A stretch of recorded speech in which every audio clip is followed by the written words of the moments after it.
Hello friends, અમે આવી ગયા છે અમારી કુલદેવી ચામુંડા માતા મંદિર। તો ફ્રેન્ડ્સ તમે જોઈ શકો છો પૂનમનો દિવસ છે।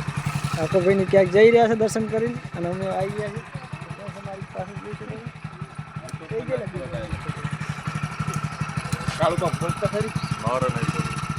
તો ફ્રેન્ડ્સ અમે દર્શન કરવા આવી ગયા માતા મંદિરમાં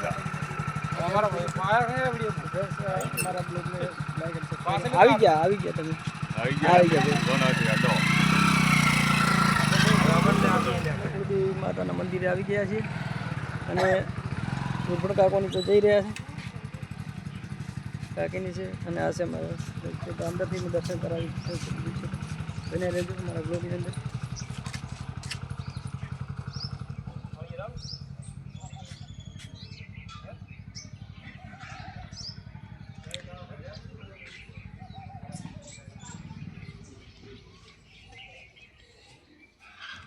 જય માતા।